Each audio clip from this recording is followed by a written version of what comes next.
Setiap kita yang berumah tangga, lagi-lagi tujuan berumah tangga adalah litaskunu ilaiha wa ja'ala bainakum mawaddatan wa rahmah. Dalam surah Ar-Rum ayat 21 yang sering ibu dan bapak lihat di undangan-undangan pernikahan. Semua orang yang menikah ingin pernikahannya sakinah mawaddah wa rahmah. Ingin pernikahannya tentram, tenang, penuh cinta, penuh dengan kasih sayang. Tetapi kita tahu bahwa yang namanya pernikahan di dalamnya ada ujian badai yang datang silih berganti. Bayangkan, kalau tidak ada muhasabah di dalamnya, apa yang terjadi? Yang terjadi akhirnya adalah saling menyalahkan dan mungkin saja berujung kepada perceraian. Sesuatu yang memang dibolehkan oleh Allah tapi sangat dibenci oleh Allah Subhanahu wa taala.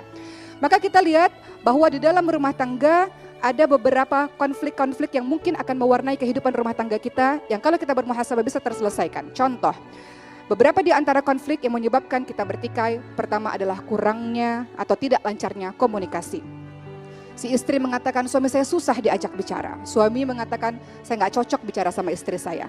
Padahal kalau saling introspeksi satu sama lain, mungkin saya kurang menjadi pendengar yang baik. Mungkin saya ketika saling berbicara, saling bermarahan satu sama lain, maka akan menjadi baik-baik saja. Konflik berikutnya mungkin saja adanya orang ketiga misalnya.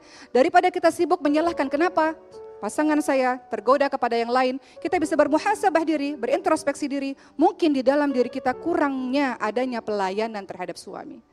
Atau mungkin di dalam rumah tangga kita ada konflik finansial yang daripada kita cenderung menyalahkan suami, dasar suami tidak bertanggung jawab, mungkin kita bisa berintrospeksi diri, mungkin tuntutan kita yang sangat lebih sehingga membuat suami tidak mampu misalnya.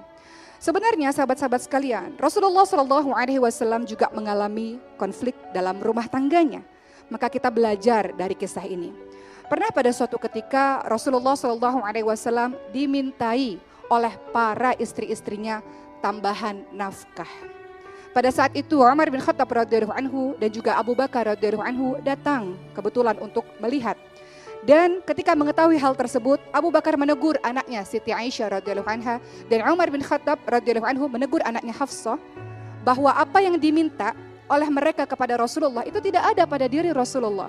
Mereka meminta tambahan nafkah dan Rasulullah tidak ada pada dirinya untuk bisa memberikan nafkah secara berlebih-lebihan karena Rasulullah SAW ingin para istri-istrinya hidup secara sederhana.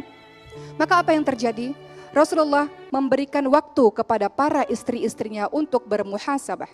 Rasulullah SAW mendiamkan istrinya selama 29 bahkan 30 hari agar sang istri bermuhasabah, berintrospeksi diri. Apakah patut apa yang dikatakan oleh istri-istri beliau?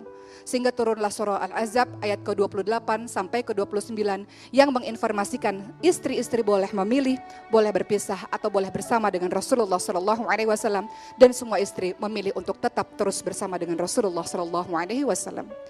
Itulah lika-liku dalam rumah tangga. Bayangkan kalau tidak ada muhasabah di dalamnya, hanya ada pertikaian, percekcokan yang sangat luar biasa. Kemudian kita ingat bagaimana kisah seseorang suami yang ingin mengadu kepada Umar bin Khattab yang merasa bahwa istrinya terlalu cerewet. Pusing kepalanya, istri saya terlalu cerewet. Ketika hendak datang ke rumahnya Umar bin Khattab, sang pemuda mendengar ternyata istri dari Umar bin Khattab radhiyallahu anhu lebih cerewet dibanding dengan istrinya. Maka pada saat itu sang pemuda pun bertanya kepada Umar bin Khattab dan Umar bin Khattab menjelaskan, aku tidak marah disebabkan karena cerewetnya istriku tidak ada apa-apanya. Dia lebih banyak jasanya, dia yang mengurusi anak-anakku, dia yang memasak makanan-makanan untukku, dia yang dapat melayani kebutuhan biologisku. Jadi kalau dia marah-marah ya sudah, jasanya jauh lebih banyak. Indah sekali kalau ada suami-suami yang mengintrospeksi diri seperti itu, pun istri-istrinya dalam kasus-kasus lain berintrospeksi diri. Maka kita lihat apa sih pilar-pilar dari keluarga yang sakinah mawaddah warahmah. Apa yang harus dimiliki oleh keluarga supaya dia bisa menjadi keluarga yang tentram, tenang, penuh cinta, penuh dengan kasih sayang.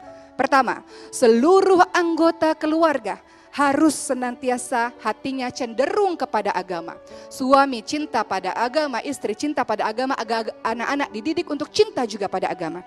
Kedua, agar keluarga menjadi sakinah mawaddah warahmah, di dalamnya harus ada yang tua senantiasa menyayangi yang muda dan yang muda menghormati yang tua. Ketiga, Bagaimana caranya agar keluarga kita sakinah mawaddah warahmah? Santun dalam bergaul, santun dalam berkomunikasi. Ayah kepada anak, ibu pada anak, suami istri, santun dalam tata bicara. Sehingga terciptalah baiti jannati, rumahku adalah syurgaku, bukan rumahku nerakaku. Ayah capek-capek pulang kerja, ibu ngomel misalnya. Jadi rumahku nerakaku. Jadi kalau ingin keluarga sakinah mawaddah warahmah, yang ketiga adalah santun dalam bergaul, termasuk santun dalam berkata-kata. Keempat, caranya bagaimana? Yang keempat adalah sederhana dalam berbelanja. Apalagi di pandemi COVID-19 seperti ini, sudahlah, gak usah banyak gaya-gaya, hidup sederhana saja dalam berbelanja. Dan yang kelima, yang juga sangat penting adalah introspeksi diri. Suami saling mengintrospeksi dirinya sendiri, begitu pula dengan istri, begitu pula dengan anak-anak. Maka akan menjadi sangat indah luar biasa. Saya ingin menceritakan satu kisah yang mudah-mudahan dengan kisah itu teman-teman mendapatkan pembelajaran yang luar biasa, berharga. Ada satu kisah di mana seorang istri mengatakan pada suami, saya nggak mau tinggal sama ibu kamu. Sementara ibunya sebatang kara. Saya nggak mau tinggal sama mertua, saya nggak mau tinggal sama ibu kamu. Kata suaminya, gimana mungkin, nggak bisa, karena ibu sudah sebatang kara. Saya nggak suka karena ibu kamu selalu saja mengomentari apa-apa yang saya kerjakan. Saya benci kepada ibu kamu. Maka apa yang dilakukan oleh sang menantu ini, dia pergi ke tabib dan mengatakan, tabib kasih saya racun untuk bisa saya bunuh mertua saya. Maka tabib itu mengatakan, ini racunnya, setiap kali kamu mau ngasih racun kepada ibu mertua kamu, harus selalu memasakkan makanan yang enak terlebih dahulu, bersihin rumah yang bersih terlebih dahulu, patuh terhadap kata-katanya terlebih dahulu. Maka dilaksanakanlah itu selama 6 bulan.